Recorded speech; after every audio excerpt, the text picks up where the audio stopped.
Hey everyone, it's Laura here from Laura's Creative Pages and Cards, bringing you my 10th Take Charge Thursday video. And this one is a absolutely brilliant scrapbooking layout. It's very, very easy. It's almost criminal how easy it is, but I love the aesthetics of this layout, and I think you'll find it's one that you'll be able to use time and time again. So basically, let's get straight into it, and let me show you how to create it. So what you will need is you'll need 2 base pages. So I'm using white as my base pages, as that is often my go-to. You're going to need 1 sheet of decorative paper. That is it. And then you're going to need something that coordinates lovely with it, to mat all the photos. And then you will need 2 smaller pieces of cardstock, and these ones here, one of them is actually the reverse side of what I've matted, and then I've just found a scrap piece that coordinates with the decorative paper. So you should be able to find scrap pieces to fulfill these last 2 pieces here. Okay, so basically the main component of this for the decoration is we're just going to cut that square 12 by 12 sheet of decorative paper in half to create 2 triangles, and one will go on one page and the other one will go on the other page. So let me show you how to do that, because it's very easy, but it's not sort of a technique that we could probably use all the time because we're so used to using our trimmers for everything. So if you're using a piece of Close to My Heart decorative paper, it will have a zip strip on it and you'll just have to take that off. Of course, if you're not using Close to My Heart one, you may not need to do that. Then what we need to do is just turn it over to the reverse side that we're not using, and we're going to simply use a ruler and a pen to draw the diagonal. Now, a ruler may not be long enough. If you're a quilter, you might be blessed to have a long ruler, but I'm not, and so I'm just using 2 of my Close to My Heart rulers, and I'm just holding them together so that they go across the entire length of that diagonal. And I'm making sure I do this on the reverse because I'm actually going to draw a line and then I'm going to scissor cut it. So just going to draw a line across this diagonal and then I'm going to scissor cut it. Now, obviously, when we scissor cut, it's never as straight as a trimmer, but our photos go over most of the edge. So if it's not 100% straight, we're really not going to see that. So basically, obviously, we still want to draw the line so we get our best cutting, but don't worry if you are not a confident scissor cutter, okay, because you're really not going to see this edge. It's going to be covered by the majority of the photos. So we just get that cut, and then we have our 2 triangles that will go onto the page. Now this is a stripe one, and I've got stripes going one way, stripes going the other way. Really, honestly, it won't matter. You're going to barely see it. And hey, it's fun anyway. It doesn't matter that it's going to be going 2 different directions. Anyway, so there we go. So I'm going to place those 2 on there and just attach them with some adhesive. So I'll just do that quickly now. And so basically this layout here is brilliant. I think on my first one, the sample that I just showed you has 10 photos on it, and I think the ones that I've prepared for this one might be 11 photos. So it's another fabulous layout for getting on lots of photos, which if you've come to learn scrapbooking with me, you know that I like to get plenty of photos on layouts, but there's still room for a little bit of embellishment and decoration, and there's definitely still room for journaling, because the journaling is most important on our layouts, as important if not more important than the actual photos, because that's where the storytelling is happening. It's in the journaling. Okay, so that goes on there.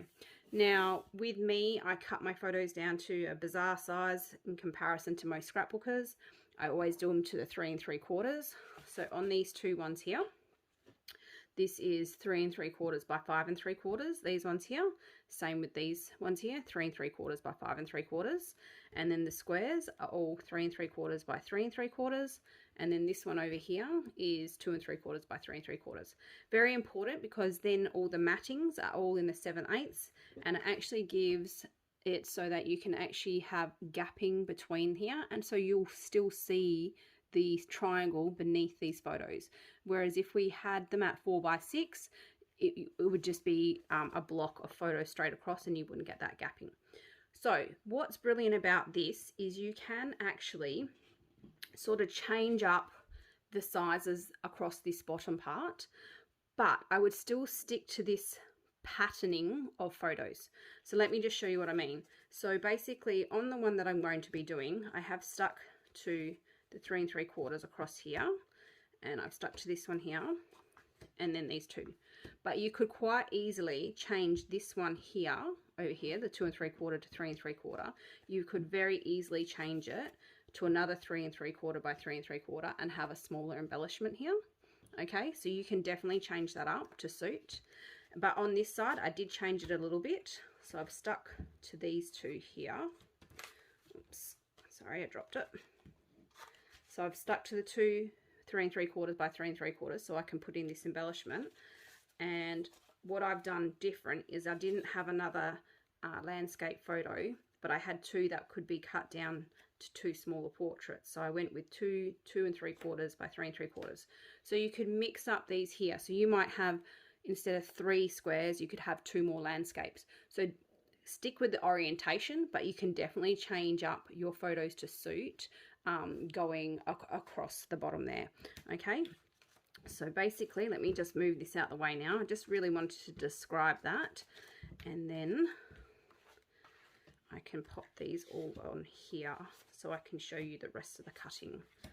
Okay, so as I said, the photos are you'll be able to pick them out now with the orientation and the size they are. The larger ones are 3 3/4 by 5 3/4, which means the matting is 3 7/8 by 5 7/8. The square ones are 3 7/8 by 3 7/8. And then the smaller rectangle is 2 7/8 by 3 7/8. Okay, so that is the sizing that you'll need to know. Alrighty, so these will all stick on to their matting and onto the page like so.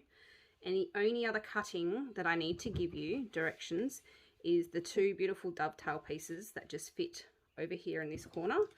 And then you can embellish, put a beautiful title across the top, and your journaling. So these are the two pieces that you'll need to dovetail. Okay, and these sizes are 3 5/8 by 2 1/2. Okay, so 3 5/8 by 2 1/2. And then just give it a dovetail. It just adds that little bit of pizzazz to that piece of card, and that will just fit there. And then this size here is 2 1/8 by 3, 2 1/8 by 3, and again another dovetail.